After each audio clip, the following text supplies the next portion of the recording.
I'll call the meeting to order. We have minutes from April 16th and April 24th. Representative Zong, I'm assured that you have taken a look at the April 16th minutes and would like to move them for us. Mr. Chair, I actually did. So moved, Mr. Chair. All those in favor of the April 16th minutes as written, signify by saying aye. Aye. Aye. Opposed, same sign. We have minutes for the 16th approved. And Representative Cagle, I'm sure you took a look. I'm sure if you didn't, your daughter there did. Took a look at the April 24th. Would you like to move them? I'll move the Thank minutes you. to April 24th. All those in favor of the April 24th minutes as written, signify by saying aye. Aye. Aye. Those opposed? We have minutes for the 24th. Representative Olson, you have the House File 4602, and I think you have a testifier also. So would you like to move your, well, I'll move you the House File 4602. Would you please explain your bill? Thank you, Mr. Chair and members. So House File 4602 was in 2019 in the Omnibus Jobs Bill. With the MIF funding that was a part of that, $2 million of it was to go to the Verso paper mill in Duluth as a part of their upgrade to the facilities in order to manufacture a higher grade of paper.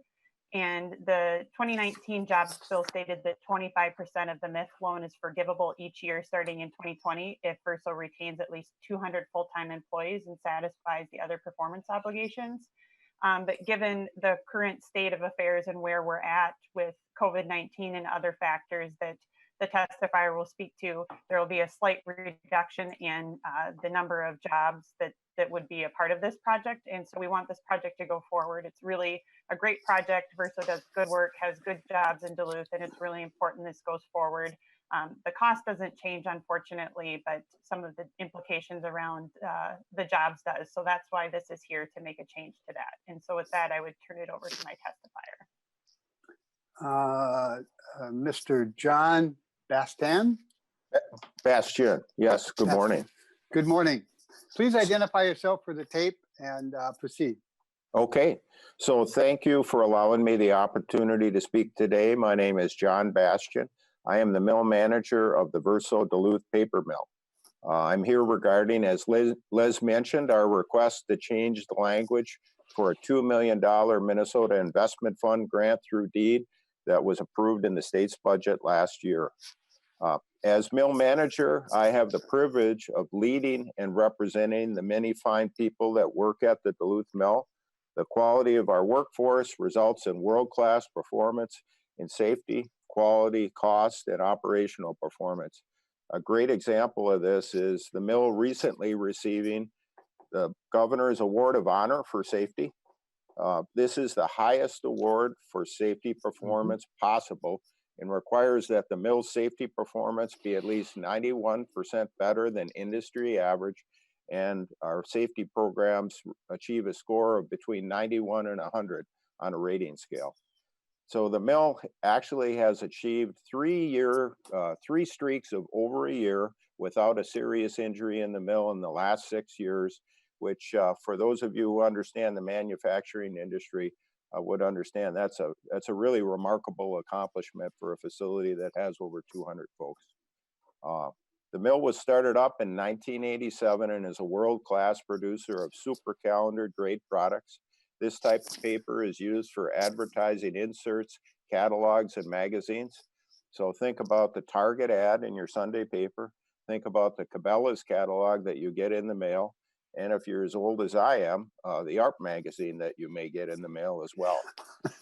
These are excellent paying jobs for the region with payroll in excess of $25 million per year. The average wage at our facility averages between $60,000 and $70,000 per year. So these are very good paying jobs. Yeah. And we have a significant economic impact on the Northeast Minnesota economy, contributing more than $100 million every year in annual contributions. This includes $40 million in energy purchases, over $700,000 in property taxes, and $7.3 million in environmental protection programs. Since manufacturing jobs support another 3 to 4 jobs within the community, our facility directly and indirectly supports employment for approximately 800 people in Northeast Minnesota. We are also the City of Duluth's largest customer for electricity, water, and wastewater treatment services. Unfortunately, due to fundamental changes in how people obtain information, and probably even more importantly, how they purchase products, the demand for super calendar grade paper has been declining at a rate of over 5% a year for the last 10 years. These market trends demand that the Duluth Mill diversify its product mix. And to do that, obviously, we would want to manufacture grades or new grades in markets that are stable and growing. So our intention, and we've already started on this, is to begin making packaging products, which is, as I think everybody knows, a growing market. These products are made from recyclable materials, are 100% recyclable themselves, and manufacturing these products reduces our energy consumption by about 40%. We actually have been making packaging products for over a year now. To date, we have manufactured 37 different grades and over 20,000 tons of commercial products. We have yet to have our first paper quality complaint.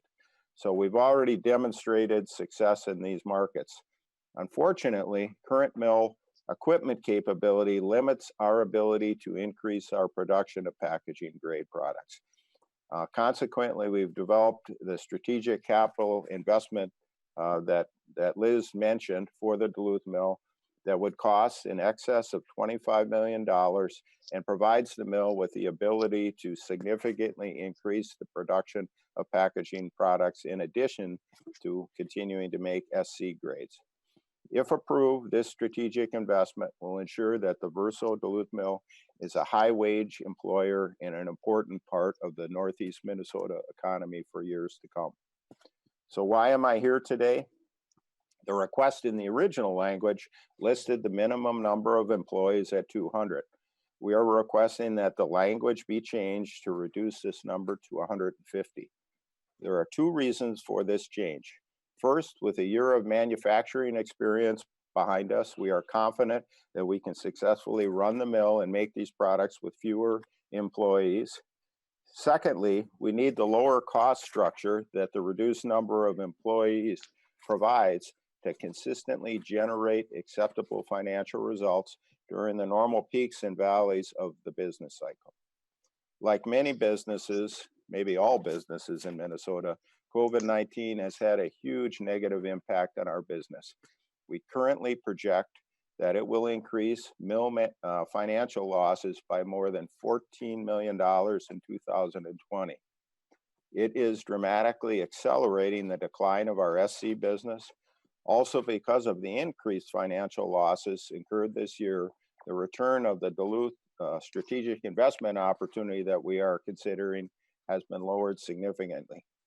Candidly, we need both the $2 million grant and the lower headcount number in the language to convince our leadership that this strategic investment must be made. Sadly, the consequences of not making this investment is likely a mill shutdown. So thank you for the opportunity to speak today, and I'd be more than happy now to entertain any questions that you may have. Thank you, Mr. Bastian. Representative Kosnick, you have a question. Thank you, Mr. Chair and the committee. If I can clarify that there was to be a $20 million investment made to get the grant in the first place, has that full $20 million been invested? Actually, no. The real story is we have made a small investment of about $5.5 million earlier this year to be able to start producing packaging grades. That's allowed us to achieve our limited production so far. The next investment is well north of $25 million, and it has not been made. It will be taken up for consideration by our SLT and the Verso Board of Directors likely in June. And Mr. Chair, Yes. so Rep- what, I'm curious if maybe the author or staff could just clarify for me what the original investment amounts were supposed to be. And then just more broadly, if the author just, and the committee, I'd like to kind of have on the record, does this set a bad precedent? I understand the unique circumstances we all face today, but I'd like to have that addressed. So what the original kind of terms were of the agreement, and then to the author, does this set a bad precedent for future grants that we offer? Representative Olson. Yes, I'll take the last question first and then can let maybe John talk more about the original or staff.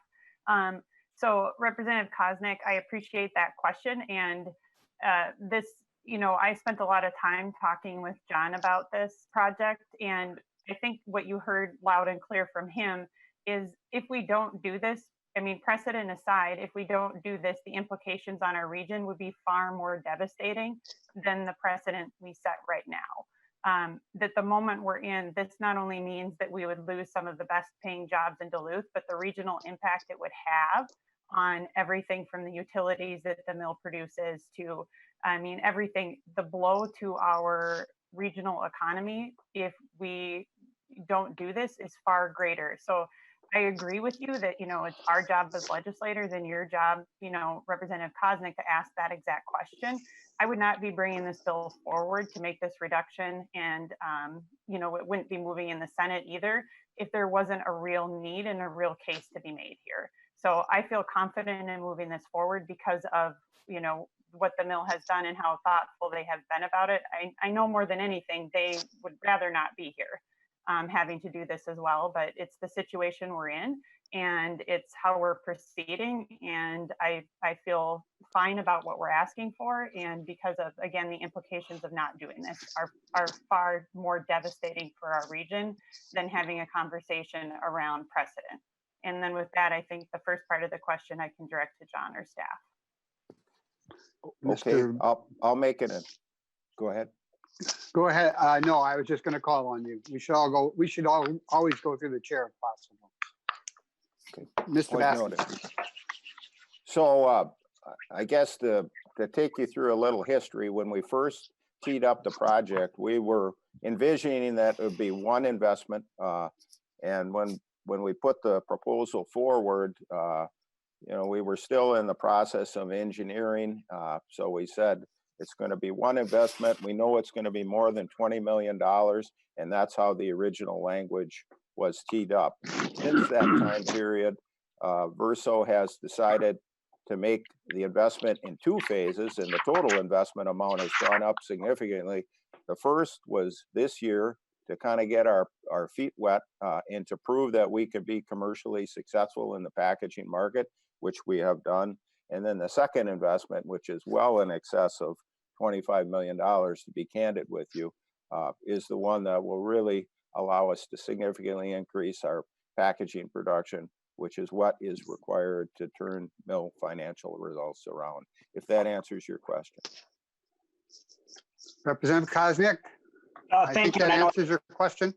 Yep. I appreciate the intent of the bill, Representative Olson. Okay, all right. Wait a minute, everyone. Mute your phones because there's a lot of background noise. So if you're not speaking, please mute your phone. Thank you, Mr. Chair. As I was saying, go ahead, Representative Koznick. Thank you.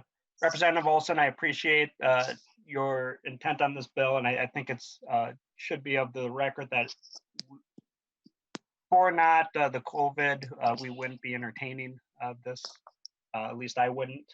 And I'm a little concerned that the second investment that was under the agreement, the 25 million that the testifier speaks of, I'm not sure that we have what's going to happen in 18 months down the road, and that investment isn't followed through on. So just a concern there. I'm not going to necessarily. Thank oppose you. the bill. And then thank you. Representative Robbins. Good morning. Thank you, Mr. Chair. Thank you, Representative Olson and Mr. Bastian. I just have a couple questions. What is the current FTE count at the plant? Currently, we have about 230 employees that work at the mill. Representative Okay. Robbins. Thank you, Mr. Chair. Thank you. So even under the original proposal, you were anticipating losing headcount. Mr. Baston. That is correct. Thank Any you. comments? Any further comments? Yes, one more. If the section 179 conformity was in place, would that be advantageous to you in making this significant capital investment? Mr. Baston. Not sure I understand the question. Representative Robbins. Thank you. So the federal government has changed how you can deduct capital equipment and depreciate it over a shorter time horizon. It's kind of generally referred to as Section 179. Minnesota currently doesn't comply with that, and I wondered if that would change any of the financials for you if we complied with that. Mr. Baston. That is a great question, and that is something, frankly, we would have to explore. I'm probably not ready to answer that question properly. Maybe you can get back to Representative Robbins with an answer at a later date. Thank you. I would be happy to do that. I noticed or notified that either Baker or Backer has a question. Mr. Chair, that'd be the important one. That would be Representative Baker. Okay, sir. Thank you, Mr. Chair, and again, John and Representative Olson for bringing this forward. I supported the bill initially, and it's a fabulous paper mill in Duluth. I've got friends that have worked there, and I want to support this. However, I think kind of bringing up what Representative Kozik brought up is it is setting a very difficult slippery slope here if we don't do this right. And it sounds like, John, you were anticipating, the last 10 years, you've been seeing your sales slip due to different reasons, not because of COVID, but other reasons. And I understand that. I work with the folks up in International Falls and Blandon, and I understand this is a challenging industry to be in. And I really appreciate all the things that you're doing. We're kind of asking to be changing the rules as this thing moves ahead after the investment promises by you were given. Now, what I heard you say was that you still plan on making your at least $20 million investment into the plant. What if that doesn't happen, John? I guess I want to ask the question right up front. If you get to 15 and you don't have any more, and you receive the state $2 million, how do we reconcile that, John? I'm just asking that question up front because we didn't want you here either. We want you guys to be making money and employing people, and that was the original intent of this whole thing. But help us be ready to answer that tough question, because it's happened before to other mining companies, and I just want to know, how do we answer that, John? And I think it's something that nobody wants to get to, but what's your thought on that? Thank you. Well, first off, he's not a mining company. So, Mr. Baston?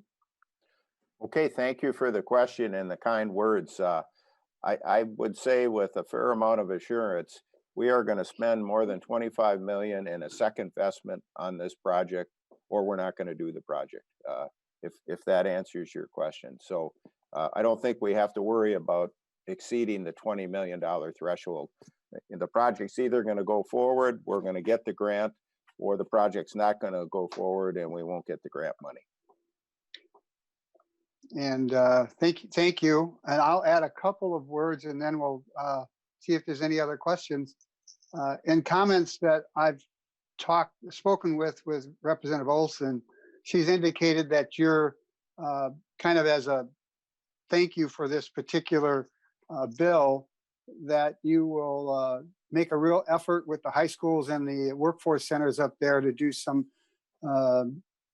exploring better workforce training opportunities for young people up there. And I appreciate that, because Duluth is such a growing city and resurgent city, I should say. they're going to need more people that are well-trained and stay up there for high-paying jobs. I will take any other question. I will ask, are there any other questions? Are there any other questions? Seeing none, I will renew my motion for House File 4602 to be passed to the General Register. All those in favor, the clerk will take the roll.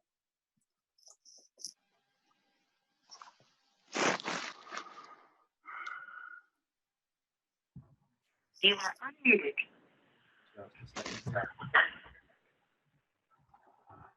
All right, everybody. Again, I'll read your name. I'll give you a little bit of time here, and then we'll come back to you if there's no answer. At this time, Representative Mahoney. Aye. Representative Newer. Aye. Representative Gunther.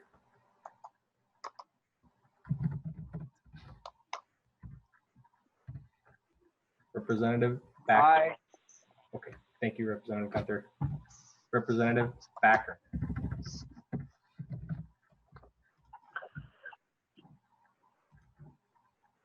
Representative Baker. Aye. Representative Claflin. Aye. Representative Dabney. Aye. Representative Ecklund. Aye.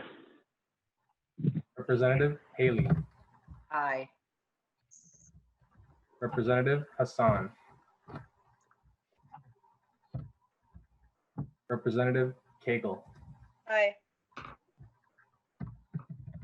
Representative Kosnick. Aye. Representative Mecklin.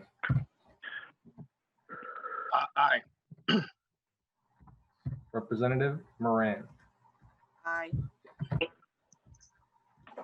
Representative Robbins. Aye. Representative Sundin. Aye. Representative Stevenson. Aye. Representative Jean. Aye. Representative Backer. Backer votes aye. Representative, Can you hear me? yes. Noted Yeah, Representative. Backer votes aye. Gotcha. Representative Hassan.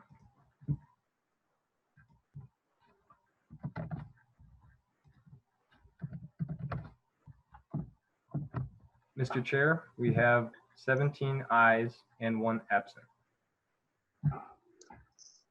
Representative Olson, you're on your way to the floor. Thank you very much, Mr. Bethany. Thank you, Chairman Mahoney. Next up is House File 3341. And we're going to be sending that to Ways and Means.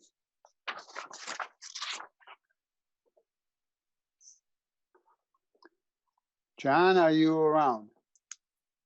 Mr. Chair, I am. Can you hear me okay? Yes, we can. All right, here we go. I will, Sorry. Representative Hood, I will move House File 3341 to be heard and passed to Ways and Means. Could you please explain your bill? Mr. Chair Mahoney and members, thank you for hearing the bill today.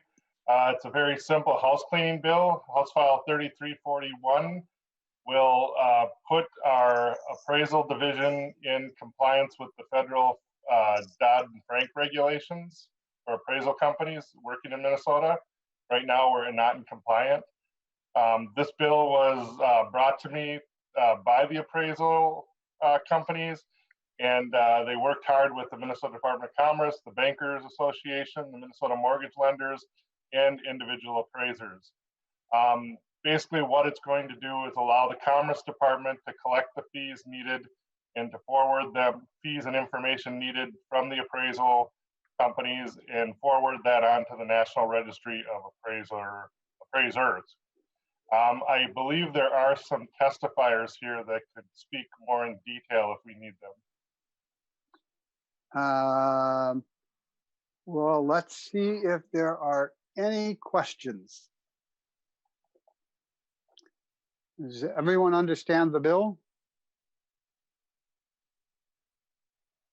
Wow. Yes, so no questions.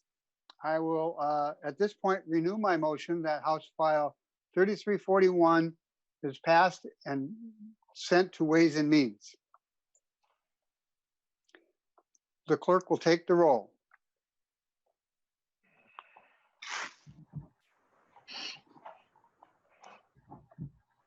Representative Mahoney, Aye.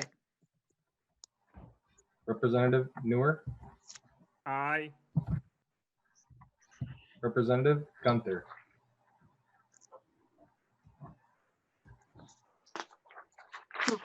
Aye. Representative Backer, Backer votes aye. Representative Baker, Aye. Representative Claflin,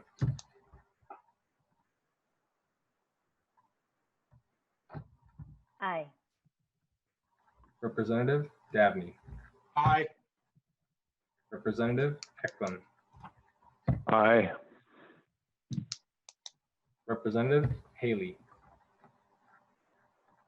Aye. Representative Hassan, Representative Cagle, Aye. Representative Cosnick, Cosmic, aye. Representative Ecklund, Aye. Representative Moran, Aye. Representative Robbins, Aye. Representative Sundin, Aye. Representative Stevenson, Aye. Representative Zhang, Aye.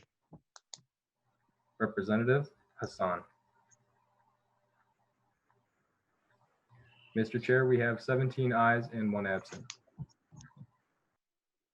Thank you, Josh. Representative Huot, you are on your way to Ways and Means. Thank you, Mr. Thank you Chair. very much. We have next House File 4603, General Fund Transfer to repay the 21st Century Mineral Fund. Representative Ecklund, could you please present your bill or move your bill? Thank you, Mr. Chair. I move House File 4603, and I also have a DE amendment for that bill, Mr. Chair. All right. Would you care to move your amendment?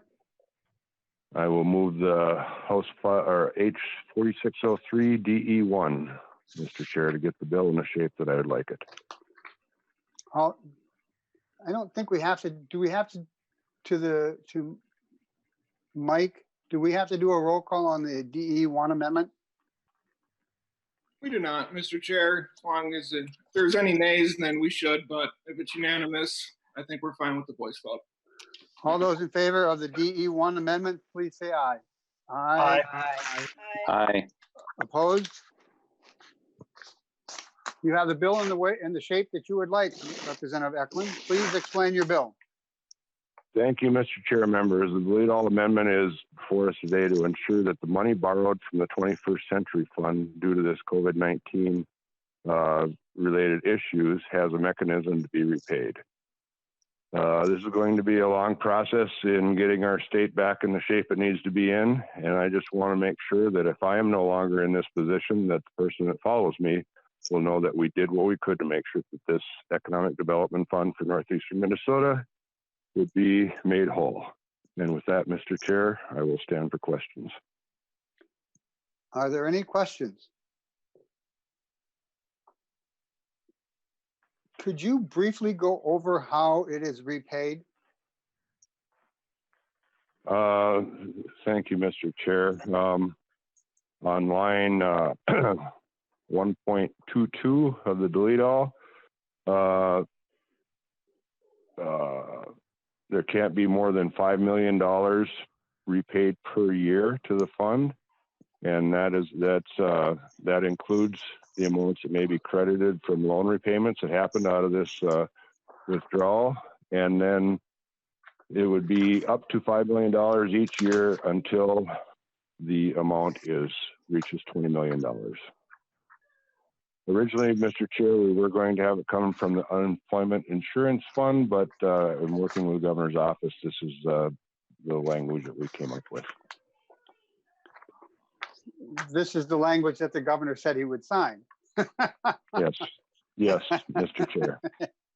I'd also like to know, Mr. Chair, that the same efforts are being worked on in the Senate, but I don't know the status of where they're at. That's why at this time there's no Senate author. Are there any questions? Any questions? Seeing none, Representative Koznick. Yeah, sorry, I did text. Yeah, I literally got the message from Josh as you were breaking in there. So go right ahead. Yeah, I tried to do that instead of just unmuting and jumping in. Thank you, Mr. Chair. Representative Ecklund, the funds, I think it might be helpful if we could have a kind of a history of how the 21st Century Fund started to begin with. But my question to the author is, what are the plans for the investments in the fund, and how will they be used? Are there current plans, or you're just protecting dollars that were perceived to be for this fund? My concern is more broadly to the whole state general fund budget as we face the challenges that we do. Certainly, there's going to be a real pinch for every coin that we can find under the state cushions in the couch. And I'm concerned that without having we're just siphoning off $5 million right away without any particular plan just to protect some territory. But I fear that we come back, we're going to be looking for funds for other things, for education, public safety, health and human services, of course, transportation. So what are the what's the $5 million ongoing, and what are the different investments that this program funds, and what are their plans that they actually need the repayment right away? Well, Representative Koznick, the state has a fairly healthy reserve fund and rainy day fund.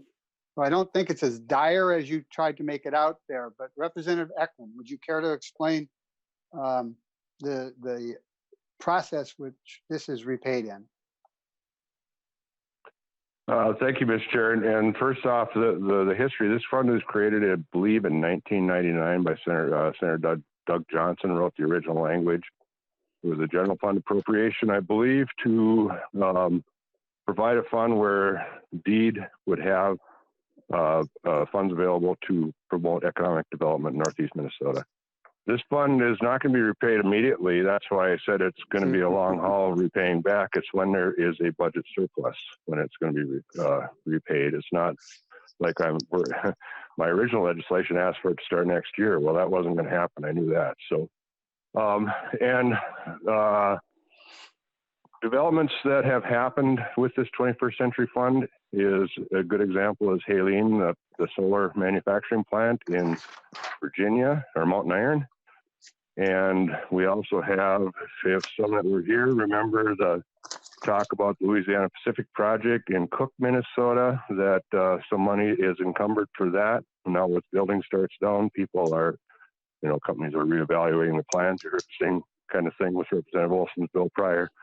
So there are a lot of projects that are being looked at using this fund, and we just want to make sure that it is repaid to what it was supposed to be when there is a budget surplus again. Thank you, Mr. Chair, members.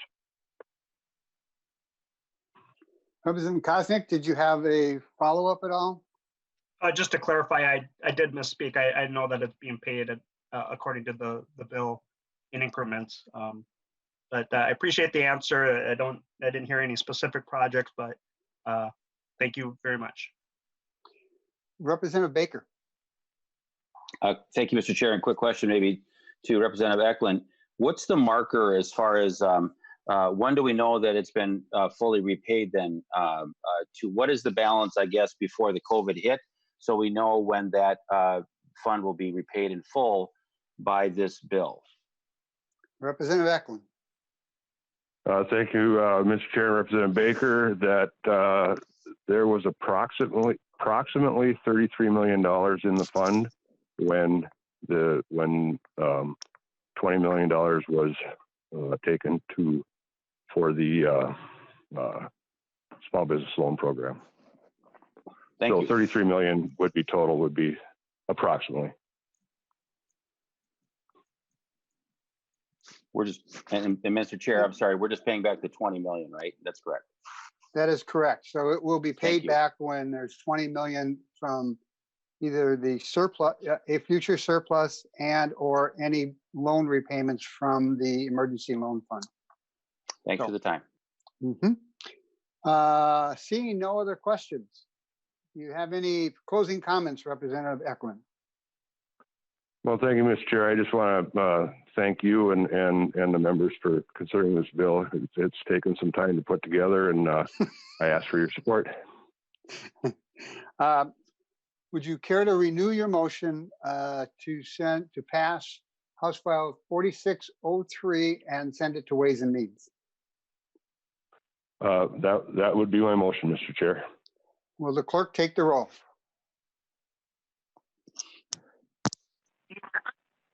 Representative Mahoney.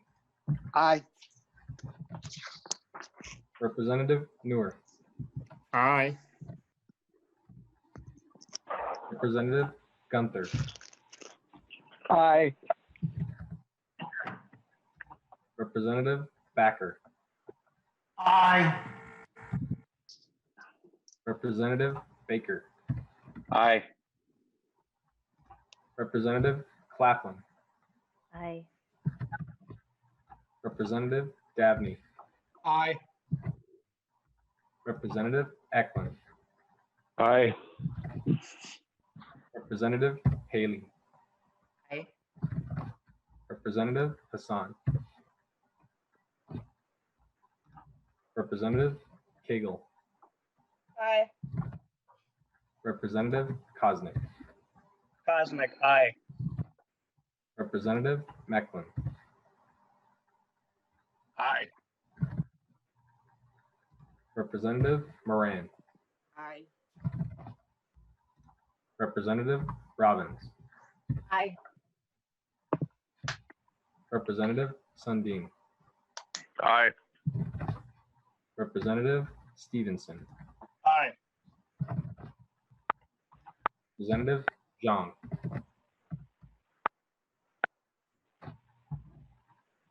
Aye. Representative Hassan.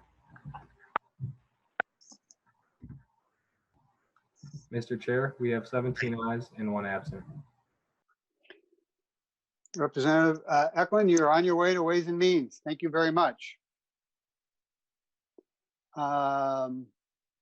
We next have House File 4429, Representative Claflin, a name change and a change in the Pay for Performance Grants Program.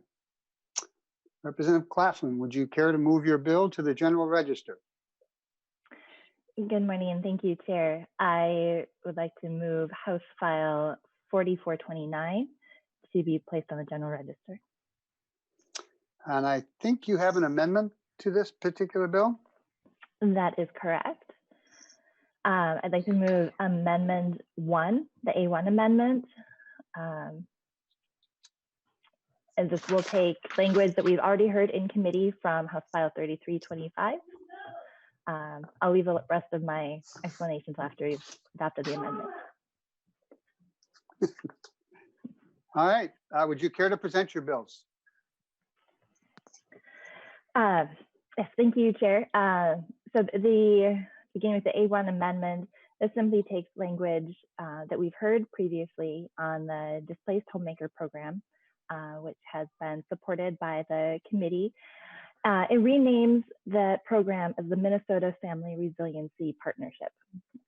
The updated name will hopefully expand the people who are looking for assistance from this partnership and make it a little bit more relevant to job seekers.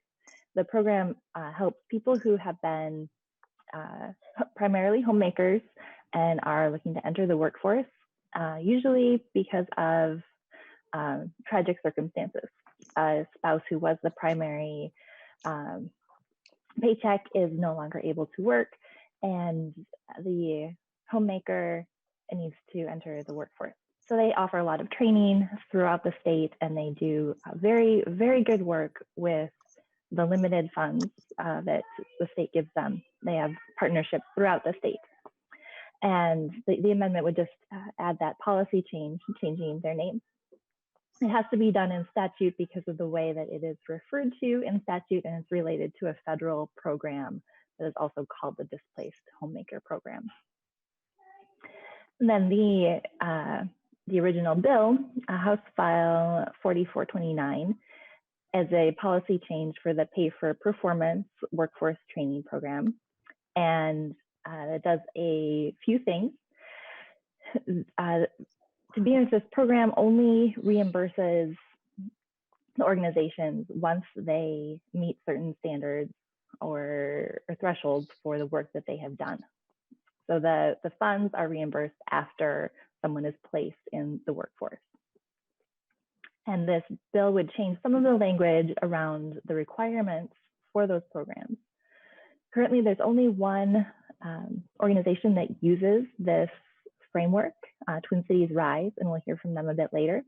But the changes to the program would change the funding that an organization must spend on a participant from a funds spent per graduate to a funds spent per participant. It's a bit easier to budget that and track the results. And it would also change the threshold for reimbursements based on what the program graduates must be earning in the workplace. Right now it's tied to $9 per hour, and the language would change that to the state's minimum wage, which is a bit above that. And it would let us not come back and revise this every time the state minimum wage changes. It adds some of the skills that must be included in the training program, some of the soft skills, especially digital literacy. And then it also will expand the pool of people who are eligible to participate in this program by expanding the poverty levels. That it will let people enter this program sooner, and it will let more people enter this job training program. And I would also like to introduce Mr. Streets from Twin Cities Rise, who will testify on this program as well. Thank you. Thank you. Mr. Streets, would you identify yourself for the tape and please proceed? Good morning, Mr. Chair, committee members. I'm Tom Streitz, President and CEO of Twin Cities Rise. Pardon my casual appearance. I'm quarantining like a lot of Minnesotans up at the cabin, and I don't have a suit and tie in the closet. So thank you for taking the time to hear from me today. Briefly, I want to start by thanking all of you for your great work. I'm proud to be a Minnesotan during this difficult time. I also want to mention that Twin Cities Rise has been featured on the media extensively the last 3 weeks, NPR, KARE 11, MinnPost, for our work helping low-income, low-wage workers attain employment even during the COVID crisis. We're very proud of that. In addition, on April 3rd, we launched something called neweconomylearning.com, which as of yesterday, we had 1,088 job seekers visit that site. So we've quickly pivoted all of our programming to be online, which is really helping a lot of folks. With regard to the specific changes you see in front of you, this is a long-time partnership with the state. We are not requesting any funds be allocated. This is simply technical changes made to the bill, actually very closely crafted with DEED support and DEED staff, including Commissioner Groh. So these are changes that we worked on together to make their compliance and our compliance easier to monitor, and also to expand the pool of people eligible for the program from those who are very, very, very poor to those who are just really poor from 100% coverage. So I hope everyone nicely put. I hope everyone thinks really poor people should be helped as well. So we are really proud of our 25-year partnership with the state on this program, and I thank you for your support, and stand ready to answer any questions. Representative Kosnick is first again. Well, that's what coffee does to you. I'm ready to go. I just want to voice my support for this. Representative Claflin did a great job explaining the bill and ushering it through. So thank you to you. I had the opportunity to tour Twin City Rise. I know some other nonprofits are interested in this kind of model as well. So you're doing a fabulous job. It was really inspiring to tour your center. Thank you. North Minneapolis. And I think this is a great model for us as a jobs committee and the state going forward to kind of ensure that we're getting the highest return on our investment. And I just think it's a really good thing that we could be proud of supporting. Thank you.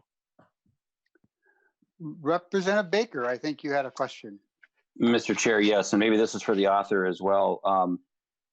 Again, some good things in this, Representative Claflin. I guess what I'm wondering about is the change in the language to change the wage to $10 per hour plus benefits, healthcare benefits. Can you give me more information about what does healthcare benefits mean? That could be a wide variety of things. So are you able to talk about that more specifically, Representative Claflin? Representative Claflin. Thank you, Chair. The bill is taking that language out, if I'm reading it correctly. And my apologies, my screen is small and I'm trying to pull up the exact language. The old language had required that program participants make at least $10 per hour or $9 per hour and health benefits. But if I can find the screen that has the language on it, give me just one moment. And thank you. And I think you're correct, Mr. Chair. I'm sorry. And I think she's correct. It was getting removed, but I wanted to just put in some maybe. And again, I don't have the actual bill in front of me either. I've got my summary notes, but I'm just kind of wondering, is it the intent then to always include healthcare benefits to anyone going through the program? Is it the focus of pay per hour to get that, as strong as it can be? Can you maybe just give me your intention on that? My intention on that? The author, I'm sorry, Mr. Chair. Oh, okay. Or Mr. Straits. I mean, he and Deed worked on this language and they brought that forth. So either one can answer that if they have the question. Mr. Chair, and if I may, Representative Claflin, thank you. Yes, so working with Deed, what this is doing is removing the requirement that healthcare benefits be part of the placement, because we were having such a hard time verifying benefits through the Deed program, through Workforce One. So it's really a compliance issue. At some point, we just were having a very difficult time. A lot of the part-time jobs aren't paying full-time benefits, Representative Baker, as you know. So it was really hard to define what that meant. And so we were operating in a gray area. And to Representative Claflin's point, one of the things we're trying to do, working with Deed and Commissioner Grove, is to get this program have more clarity, so other nonprofits that are interested, and there are quite a few, can potentially operate and receive funding under this model in the future. I hope that answers your question. Representative Baker. Yes, thank you, Mr. Chair. Yes, that was good. Thank you. And I will add, as Mr. Straits understands, this has never been my most favorite method of paying for workforce training, but after a couple of years' effort, I'm starting to come around. And you guys can take that advice for what it's worth from a soon-to-be past chair. Are there any other questions on this particular bill? I see none. Will the clerk take the roll? Or wait, sure. Representative Claflin, would you care to Any closing comments? Thank you, Chair. I have high hopes for both of these programs that they are able to help Minnesotans get the job training they need. And I've been very pleased to see how Twin Cities Rise has helped get people into jobs that are still hiring during this crisis. And the Displaced Homemaker program, soon to be renamed the Minnesota Family Resiliency Partnership, will also help get people into the workforce and get them the skills, the training, the support that they need to take on a new job. So I'm very hopeful that this will pass unanimously on the floor, but appreciate the support of this committee in helping getting people back to work. So thank you very much. So Representative Claflin renews her motion. Mr. for Chair, House. Yes. we need to adopt the A1 amendment before we can move on the bill. All those in favor of the A1 amendment signify by saying aye. Aye. Aye. Aye. Those opposed? We have the bill in the fashion that the author wants. Representative Claflin renews her motion for House File 4429 as amended to be passed and sent to the General Register. Will the clerk take the roll?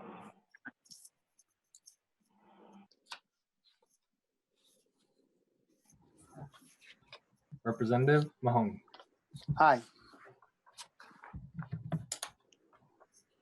Representative Newer. Aye.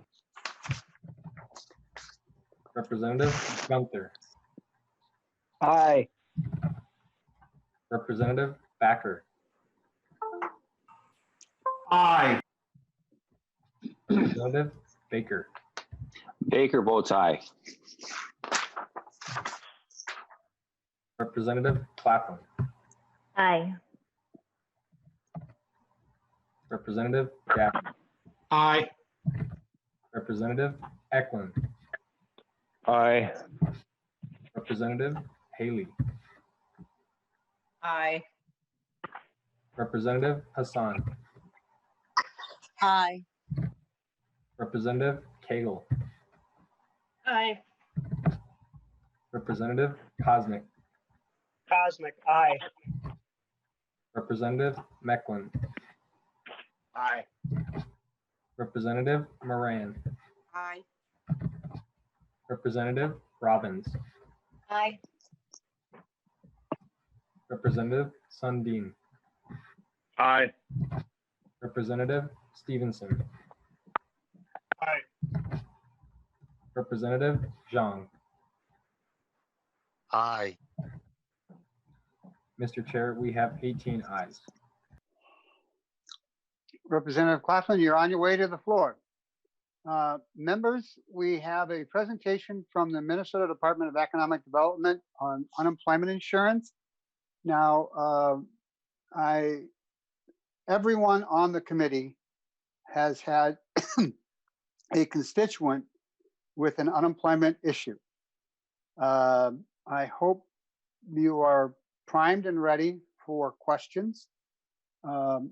We are going to go back to one question only per when I call on you, just in case everyone has a question, and so we can get through as many of them as possible, because I have a couple of questions myself, and as the chair, I get to have that prerogative to do two. So with that, I'd like to call down Katrina Gustav and Kevin McKinnon from the Department of Employment and Economic Development to give a brief presentation and then take questions. I better start my list.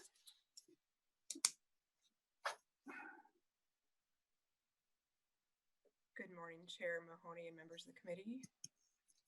Good morning. Please proceed. Okay, thank you. My name is Katrina Golstead, and I'm the Director of Unemployment Insurance Legal Affairs and Appeals. and thank you for hearing us today. Last week, Commissioner Grove provided this committee an overview of the state's unemployment insurance program and provided updates on the UI program's progress in implementing the various provisions of the Federal CARES Act. I won't walk through the same information, but I did want to give a few updates on the UI program. The big news from the UI program is that we officially— Could I stop you for a moment? Sure. I'm not sure if people are hearing you, so maybe you need to speak into the microphone a little bit closer. Okay. Is that any better? Are you hearing me? Well, it's better on my phone. Are the other members hearing me all right? Yes, I'm seeing some yeses. Okay. No objections. All right. I apologize for that. I'm new to the Zoom meetings. I think my kindergartner's better at than I at this point. As I was saying, the big news for this week is we have officially started implementing the pandemic unemployment assistance payments, which is part of the Federal CARES Act. Normally, those who are self-employed or independent contractors would not be eligible for unemployment benefits. These new PUA payments can cover those folks. And we're happy to say that we've started paying of roughly 40,000 Minnesotans on that program this week. That makes us likely the first state in the country to be able to implement all three parts of the CARES Act. I'll come back to PUA in a minute, but I did want to walk this committee through some of the other UI program updates first. As of the end of the day on Tuesday, the program has taken 2,320,772 benefit requests since the COVID-19 event started on March 15th. That surpasses the number of requests that we took in all of calendar year 2019. We also expect that by the end of this week, we'll have about 600,000 Minnesotans on active UI accounts. We started in March with roughly 60,000. And I wanted to quickly walk through the components of the Federal CARES Act to the members and explain how the department will implement them and is already beginning to implement them. As you may know, there is federal weekly compensation, the federal pandemic unemployment compensation. That's the extra $600 per week in addition to the individual's regular weekly benefit amount. And we started paying that out about 2 weeks ago. And again, we're the first state in the country to be able to do so. There's also extended unemployment insurance, which looks a lot like the EUC you saw in the days of the recession. That's an additional 13 weeks of benefits at whatever the weekly benefit it was on the standard account. And then there's the Pandemic Unemployment Assistance, or PUA, which we started rolling out this last week. So what is PUA? It provides weekly benefit payments just like regular unemployment insurance. It specifically provides benefits to people who would not be eligible for regular unemployment. The Federal Department of Labor called it the benefits of last resort. So if you don't qualify for standard account or the 13-week extension or any extended benefits, then you may be eligible for this PUA benefit payment. That can include self-employed, independent contractors, workers who are in what are legally defined as non-covered employment, such as individuals who work for churches or church organizations, people who don't have sufficient work history to have earned the $3,000 in the base period necessary to get regular unemployment, and people who are living in a household where the head of household has passed away as a direct result of COVID-19. And we wanted to point out that this is a brand new program. It's not like anything we've ever administered before. And it was new as of when it was signed into law on March 27th. It includes a complex system of new eligibility considerations and factors that are not part of our regular UI system. And so we can't use the same technology or set of processes that we normally use for regular benefits. For example, in our regular system, we operate on a foundation of eligibility rules, income information that we don't have on hand for PUA. In order to help implement, we created a new partnership with the Department of Revenue to help expedite the certification of income and prevent fraud so that we can verify information. As of Friday, April 24th, we began the process of making payments to people who are eligible for PUA. And we've processed initial payments for more than 40,000 people already, and more will keep coming every day as we work through verifying information. Because of the complexity and the fact that it had to be created from the ground up in less than a month, it is going to take some time to get PUA benefits out to everyone who's eligible. But we have prioritized getting this done because we know that COVID-19 pandemic has created an unprecedented, unexpected challenges to people of this state. Our team's working literally around the clock. We've been working 13+ hour days, 7 days a week to get this rolled out. And we're very proud to be, like I said, among the first in the nation to be able to implement all three parts of the CARES Act. We have provided almost daily updates on our website. So we encourage everyone to look at uimn.org. It includes information about what it takes to qualify for this various programs and how to apply. If your constituents have already applied for regular unemployment benefits, they will not need to reapply for the PUA. We will automatically establish a PUA account for them once we've determined that they're eligible. If your constituents that have not applied for unemployment benefits, there are special instructions for self-employed and independent contractors on our website at uimn.org. And if they did not follow those instructions, that's fine too. We will still be able to identify those individuals and determine their eligibility for PUA. But it's helpful if they can follow the instructions, it can expedite that process. If your constituents have not heard from us yet, please don't worry. We expect to be in touch with most people who are eligible, many by the end of this week, which would be today. They will hear information by email and mail and through their online account on their eligibility for PUA. Applicants who receive PUA benefits will also get the additional $600 a week that runs through July 25th if they continue to meet eligibility requirements under the law. And they're backdated to whenever they first became unable to work due to COVID-19. As a quick process overview of how we're handling what's happening right now, and we wanted to point out we are certainly aware that there's a lot of frustration that it's difficult to reach us through our call center during these times. We're having to make some really difficult choices between answering customer service calls and processing the cases so that we can pay applicants. We can see that many people are calling the customer service line multiple times a day in order to talk to someone. We did want to point out it's first come, first serve, and the call center staff answer calls in the order they're received. So if you hang up, you have to start all over again, waiting in line. So we're trying to get that messaging out.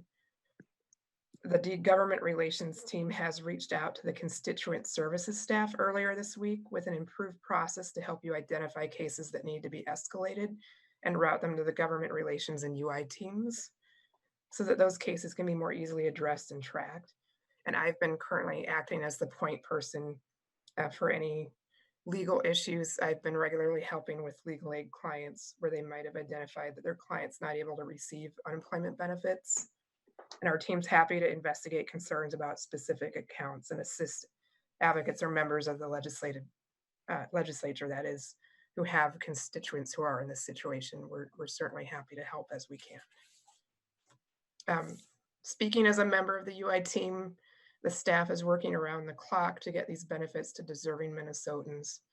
As Commissioner Grove walked the committee through last week, we've been adding staff, server capacity, and customer service hours to try to meet the unprecedented demand for the UI program. And with that, I'm happy to answer any questions that you might have. Obviously, I can't talk to specific cases, but I would be happy to answer questions for the committee.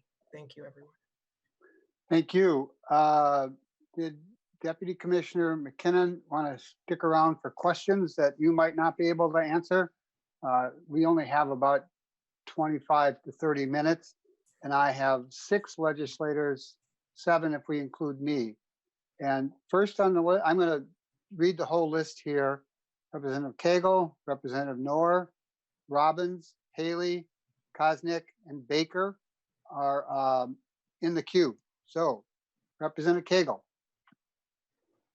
Thank you, Mr. Chair. And so I guess my question was a little bit about the wait times. What the wait times have come down to as far as being able to answer questions. I know Representative Robbins has a constituent who happens to be my brother, who has been having some problems he qualified for you. Sorry. He qualified for UI, he worked at a restaurant, got his first payment, and then hasn't gotten one since. And trying to get a hold of somebody at UI to figure out why he hasn't gotten his second, third, and fourth and fifth UI payments has been pretty much impossible. And so want to know, what kind of errors are happening in the system, and then how people can actually get a hold of somebody, what those wait times have come down to, and how you guys are actively trying to get those wait times down. Sure. Ms. Goldstein. Thank you, Mr. Chair. As to the wait times, yes, we're sorry. We're aware there are long wait times that frankly break our hearts as a group, because we pride ourselves in providing excellent customer service. They have ebbed and flowed. We have added different hours. We've taken different measures like adding additional staff, scheduling certain days to handle password calls versus general information calls. With regard to errors in the system, there haven't been errors.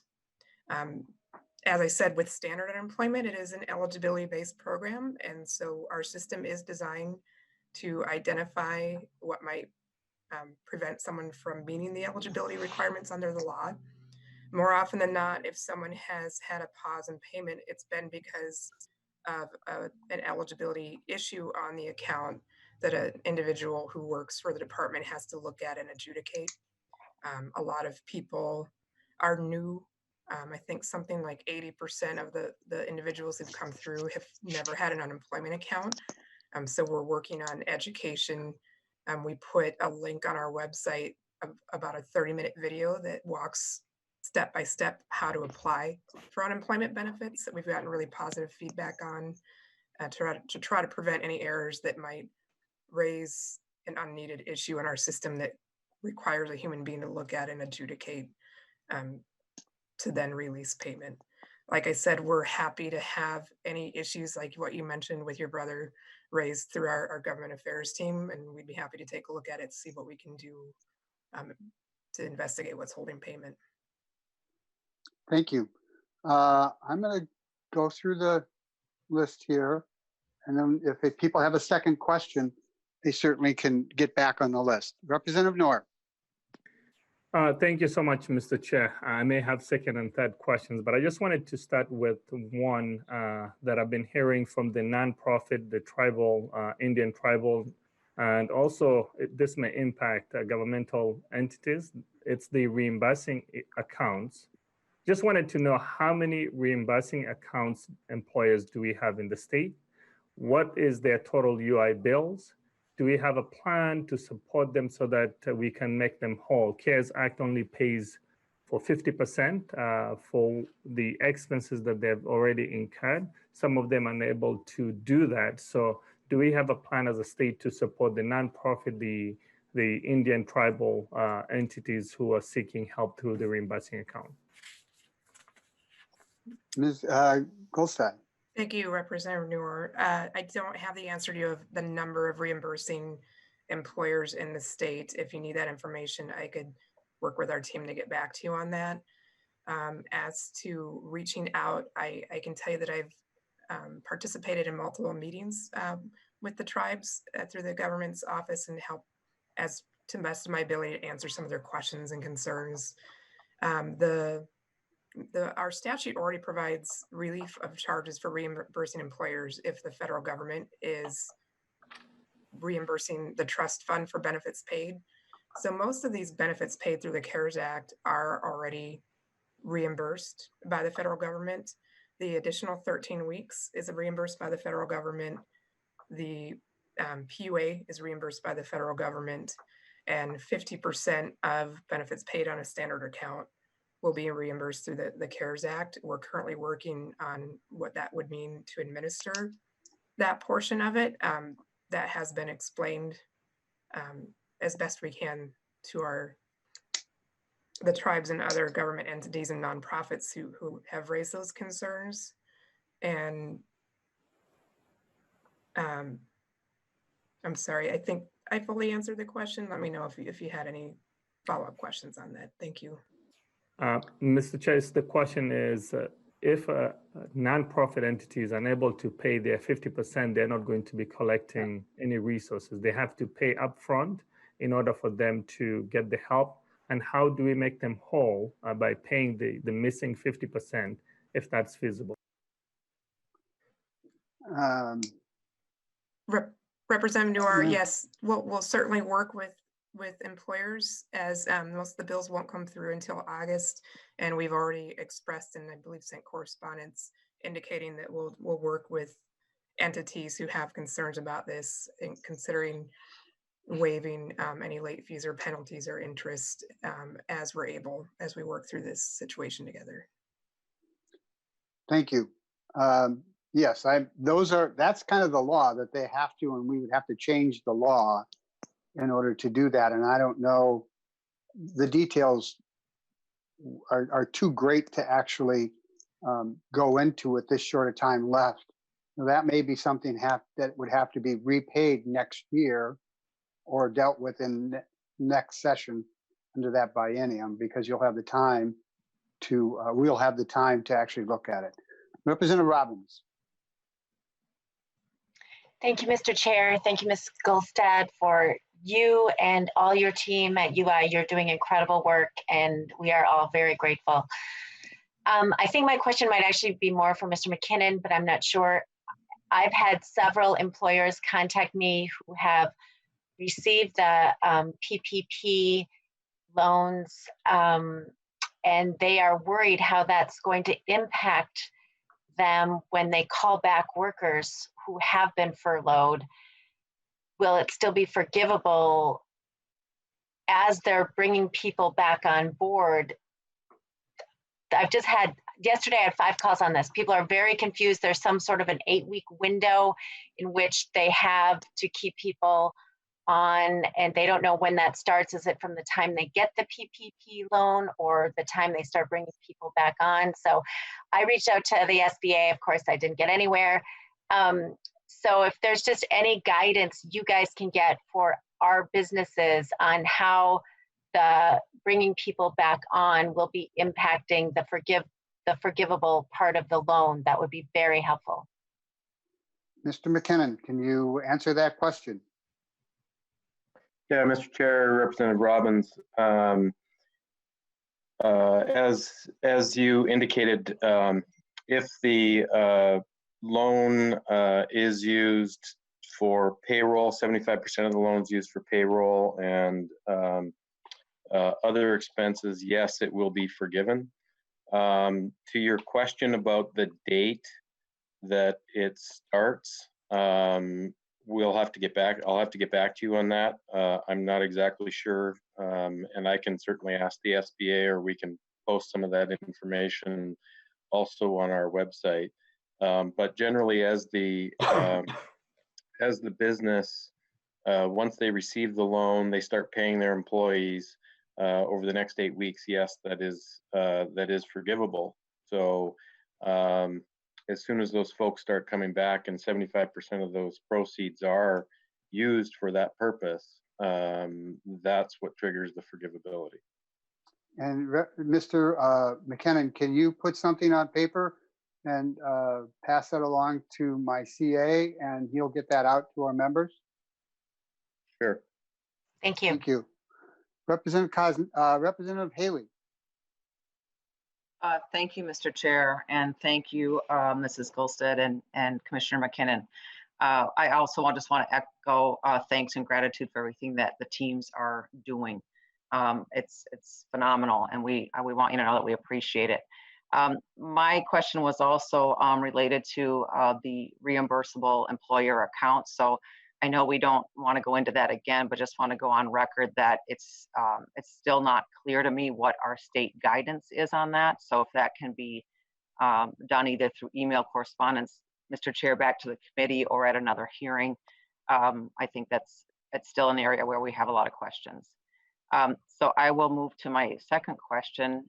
I'd like some understanding on where our overall exposure is in our unemployment insurance account. I know that it gets backfilled eventually by the feds, but then what is where are we at now with the solvency in the account?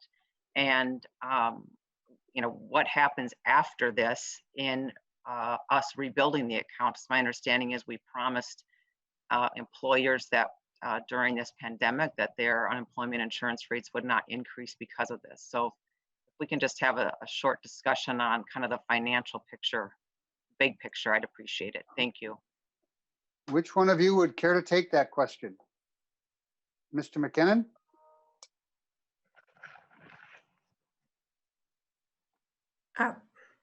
No, Ms. Goff. Sorry. Yeah. Yes. Thank you, Mr. Chair. I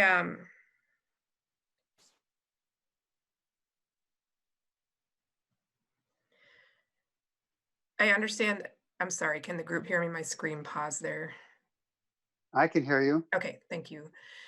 It's an understandable question, Mr. Chair. We don't, have all the answers right now as to solvency of the trust fund. As I said, under the CARES Act, all of the PUA 13 additional weeks, the extra $600 are reimbursed by the federal government. So that is not money that's taking a hit on our trust fund. I don't have the information I would need at this time to provide a sound answer on what the numbers look like in the trust fund. But I can tell you that the additional benefits that are being paid out through the Federal CARES Act are reimbursed by the federal government to our trust fund.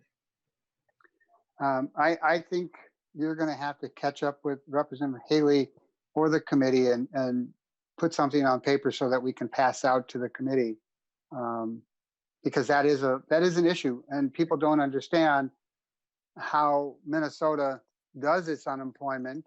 There's few people. It's a complicated financial system, but the federal printing presses are going overtime right now, so we will not run out of money. Our uninsurance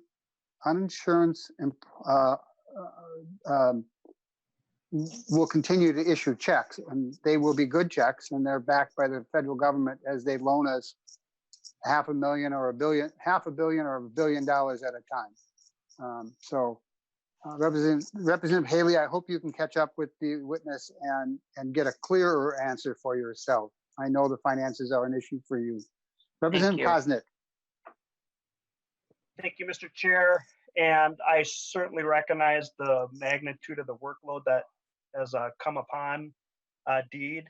And I've got a couple specific constituents. One in particular I've been working with for about 4 weeks now. Is there, how can we get better customer service to this guy specifically? But I know we're doing our best, but it's embarrassing for me as a representative, and he is frustrated beyond all get out. He appreciates my efforts, but certainly 4 weeks, and he's got some slightly unusual circumstances. But trying to go online, waiting on the phones, can somebody give me a phone call, a phone number that I can have somebody hold his hand and get this resolved specifically? Well, I think I'm going to answer that because earlier in the testimony, they indicated that the government relations people were working on that particular piece. So I think you need to touch base with the DEED's government relations person. And if you don't have her number, call me. You've got mine, I know. No, and I appreciate the efforts. If you're Miss Dannon, I've engaged her a little bit. It's difficult for her, her to get down into the specific services of of a specific case. So she's been great, but I think it might be helpful to us as legislators and to our constituents, perhaps, if we could have a customer service dedicated person that would handle some of our specific cases that we might be able to expedite. But for my particular person that's been just trying to get paying into the system forever for 65 years and trying to get a couple weeks of benefits in this time, it shouldn't be that difficult for him to try to get his questions answered. So if there's another number, I will follow up with both the testifiers, because like I said, this is embarrassing that it takes this over 4 weeks in such a trying time. But I do not minimize the effort that's put on your shoulders either. But trust me, I've worked with this gentleman, and it's just too frustrating. So we can move on. But if either of the testifiers want to reach out to me with a phone number that I can have somebody call this gentleman, that would be great. Thank you, Representative. Representative Baker. Thank you, Mr. Chairman. Again, good work, UI folks. A lot of pressure coming at you. One of the things that I'm concerned about is hearing yesterday some of our employers are actually starting to call people back to work. People are not wanting to come back to work because of the obvious $600 bonus. Really, is what it's getting down to. And I know the employers can, force them and cut them off, and then they will lose those unemployment benefits if they want to pursue that. My question is, how do we, and maybe we don't have the answer for this, maybe this is to Mr. McKenna, how are we as a state going to be able to deal with this? Because if people refuse to come back sooner than they're asked to, even though we're going to get reimbursed federally from that extra 600, we're still on the hook for that other 50%. That would normally have been on unemployment. Is that correct? Is this hurting our fund in Minnesota by allowing folks to stay home longer than they really should? How do we deal with that? Are we going to get 100% reimbursement? Mr. McKinnon. Mr. Chair and Representative Baker, I'm not exactly sure on the reimbursement. That's a question for Katrina, but as it relates to calling people back to work, and I think you indicated this accurately. If employers are calling people back to work, unless they have a reason, a COVID-related reason, they have to go back to work. They are not eligible for unemployment insurance benefits. Ms. Goldstock? Thank you, Mr. Chair. That's correct. Our statute provides that if you've refused a suitable offer of employment, you're ineligible for benefits for 8 weeks. And so if someone is offered suitable work and refuses that, that impacts that person's eligibility for the standard unemployment benefits as well as the additional $600. Okay. Thank you. We have about 8 minutes left. We have 4 questions. We're going to go about 5 to 10 minutes long, just to give people a heads up. Representative Zong. Thank you, Mr. Chair. This question is to the UI testifier. I appreciate the work that you and your department's doing. However, I have some very big concerns over the message that if Minnesotans are having an issue and they can't get their cases to you guys, that they will have to contact us, lawmakers, to expedite their cases to you, I think sends a wrong message. I have constituents who have been calling me, contacting me, who have said they have waited hours. They have sent in emails to no responses from your department. And I'm concerned about what about those who do not know that they have to contact us to get their cases expedited. What is it that your department, you've mentioned that you have hired on more staff.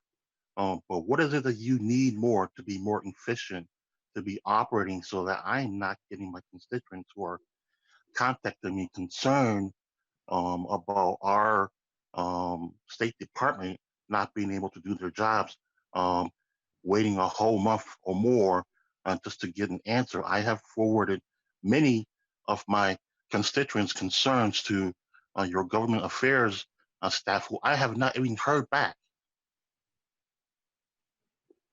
Who would like to take that one? Mr. Chair, I'll take that. Thank you, Representative Zhang. I wanted to reiterate that we went from about 60,000 to 600,000 accounts. One thing that's important to explain is that unemployment insurance programs are funded based on a fiscal year claims coming in. So that means we had funding and staff before this started based on 60,000 claims, and now are handling more than 3 times what we handled at the height of the Great Recession. And so we greatly feel ourselves and appreciate those concerns. Expediting through a representative is not the only way to reach out to us. We do have an amazing call center team who have been working around the clock since this started. They're coming into the office on the phones, 8+ hours a day. And I hear a lot of those calls, and I'm very proud of that team. They do great work, and they care very much about public service and the people that they're helping. Like I said at the beginning, we have found that a lot of people we can see through our call tracking system, a lot of people are getting frustrated and hanging up. And unfortunately, that makes you start all over the process of waiting in line. It's really helpful to understand you need to, do the best you can to wait and not hang up. If you hang up, you have to start that process all over again to get through to an individual. We are handling concerns as efficiently as possible when they get routed from various sources to us. And we have been paying those who are eligible at the federal standards, which I think in these unprecedented times it is something for our team to celebrate. Like I said, we are the first in the nation to actually be able to process and pay claims on all the various parts of the CARES Act. Thank you. Mr. Chair, that still doesn't answer my concerns. Yes, I understand. I think, I don't know how to answer that one, Representative Zhang. I think we're going to have to get you sitting down with somebody from unemployment to actually spend some time with you going through some of that. But I will tell you that our system in Minnesota is, again, and I've said it before, better than, there's only a couple that are better than our system here in Minnesota. Our neighbor to the east is having problems. They had to hire a private contractor, and they're unlikely to get that contractor on board to answer questions till the middle of May. It's very frustrating. This is not my first show with this. I will do whatever I can to get you in contact with one of the UI folks that can answer your questions and give you a better answer. I have been pushing them hard to get their call centers up and running. I went through this more than a few years back when we really didn't have a good system. I know, didn't answer your question. It's going to be tough. Mr. Chair, I appreciate that. I just wanted to note for the record that some of the contacts that you have forwarded to me, who I have reached out to, have yet still responded to me. Yeah. All right, I'm going to go to Representative Hassan, and I may be off for a minute here while my battery is down. We'll see if I can get on. So Representative Hassan. Thank you, Mr. Chair, and thank you, the unemployment folks. I know that we're in a very difficult time, and your world, has changed from, like you said, 6,000 accounts to 600,000 accounts. But I'm gonna echo on some of the frustrations some members have shared already. We are getting calls and emails from our constituents that they can't get through the phone and they can't get through an email. And one of the other things that I've heard from some of my constituents is that, especially with the folks who speak second language, that they will hold the phone for hours and hours and then get disconnected, and then they have to start the process all over again. Can somebody walk me through what is the best way for folks to contact you guys? If holding the phone for hours and hours and hanging up that's frustration for somebody who has lost their job, who is unsure where their paycheck's coming from, who also doesn't speak English, doesn't understand some of the systems that we're operating in. Are there different routes for people to connect with somebody other than holding the phone for hours and hours and hang up and then starting that process all over again? Or is there an email that people respond to better that we can give our constituencies so they can email somebody? Thank you. Thank you, Representative Hazan. Again, we are aware and apologize for the frustrations of those who have had difficulty getting through to us. For those who have tried calling and have not been able to get through, again, we encourage those individuals who've reached out to all of you to work through our Government Affairs office. As those accounts get routed to our staff, we do work through them and have the ability to see what it might be that's holding up payment. We do want to point out where we have been able to pay about 90% of those or more who are eligible. And with the volume of people that we're trying to serve right now, we're now doing our best to then work through the remaining 10%. And those are likely those that you're hearing from who we understand are frustrated. And we will continue to do our best to help and serve those people to the best of our abilities. I have a question that I'm going to add to this. Do you have folks that can work with people that don't speak English as a first language? We use a service through our phone lines that allows us to have on-demand translation services. So yes. And how many languages do you translate? Because my school district has something like 120 different languages. I think it's over 200. Thank you. And again, to all the representatives, if you need to really work either through me or through the government relations people, Ms. Dannon, to get some answers to this and remind them that we hold the funding in our committee, and whatever threat you need to do to help your constituents, because you work for the people who elected you to be members here. I have a question, and then we are in negotiations on our, Representative Stevenson is asked to address the committee, and then we're going to be done. My questions are, I'm concerned. I have heard a number of people getting denied because their employer never paid into the insurance trust fund, didn't pay their premiums. They were sucking off of the other taxpayers. They didn't get the Minnesota unemployment. They got the PIA or whatever it is and all the other acronyms. So is the department tracking some of these? How are you keeping track of that so that we can go back and attempt to get this money that these employers have essentially cheated the taxpayers or the good employers, because there's the vast majority are really good employers and they pay the benefit to the state. How are you tracking those folks? Mr. Chair, I'll take this question. Maybe need to give a little bit of background. If you are a registered employer in the state of Minnesota, you are required to register and to pay unemployment insurance taxes. It is an employer tax. that funds the Unemployment Insurance Trust Fund.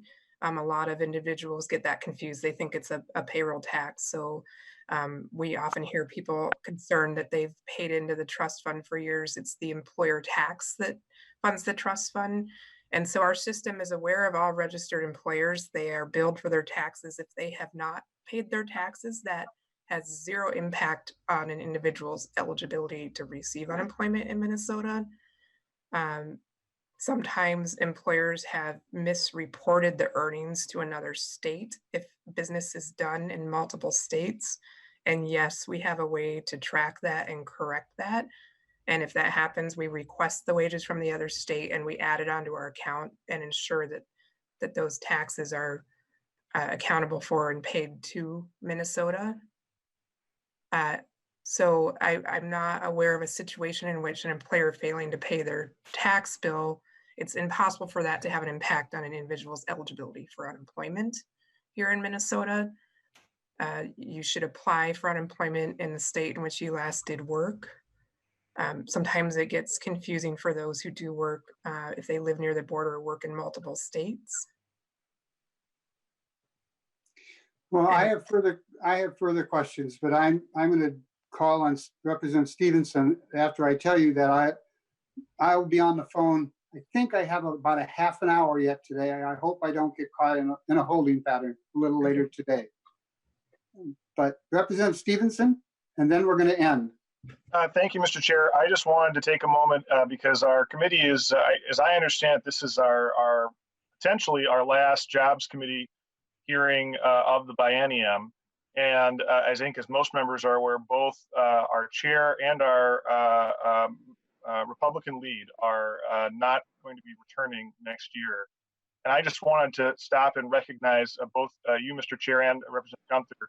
And thank you for your service to Minnesota and your service on this committee. I just was trying to think you'd be really something if you could quantify all of the great things that you two have been able to do for the state of Minnesota through this committee and your work together over your many years of partnership. We were really lucky to have both of you, and you will both be missed. Well, thank you, Representative Stevenson. It's been a pleasure and an honor to serve on this committee for 22 years, and it's been a pleasure to serve with Bob. We've had our fights, we've had our alliances, and there'll be some good memories with that. Representative Gunther, do you want to compliment me? Yeah, I certainly agree with that. We used to have more fights than we do now. I've often said if you take Representative Mahoney and myself together, we probably make the best jobs chairman in the world. I think it's a pleasure serving with you, Jim. You are a good friend, and I hope you're going to be well. Well, I hope that all the members on the committee are finding. I hope all the members on the committee are finding excitement in this particular committee. It's a broad breadth committee, and it has a lot of responsibility. So thank you, all of you, for serving. And I hope you all come back to this particular committee and use the expertise you've gotten this last 2 years, this biennium. So with that, unless there's any other compliments you want to pay to Bob or to myself, we're going to adjourn. Really? No. Representative Koznick, thank you. Did you? I see. Are you clapping? I was clapping. I was just saying thank you to both of you without trying to interrupt the committee and spill my coffee. Wow. Thanks so much to both of you. We've learned so much. Thank you. Thank you, Chair and Lead Gunther. So thank you so much for all your work. Thank you. Well, Mr. Chair, you are my house neighbor in the Senate district, so I just wanted to thank you for want to express how much I have admired your leadership and appreciated your mentorship. Most of all, it's been an honor to call you a friend, house boss, and colleague. And for your many years of service as you head off into the sunset to spend more time with your wonderful family. It's been inspiring to young folks like me here on the East Side. Your time as chair of many committees over the years has helped us steward great wins for Minnesotans across all aspects of our lives, from wage theft protections to your championing for higher education, Metro State University. So I really just want to say thank you for your 22 years of productive public service for the greater East Side and for our state. Thank you. Thank you. With that, thank you all. Thank you all for your service. The committee looks like most of its work is done. We may have another meeting. Who knows at this kind of session, but today we're adjourned. Thank you. Thank you, Mr. Chair. Thank you. Thank you.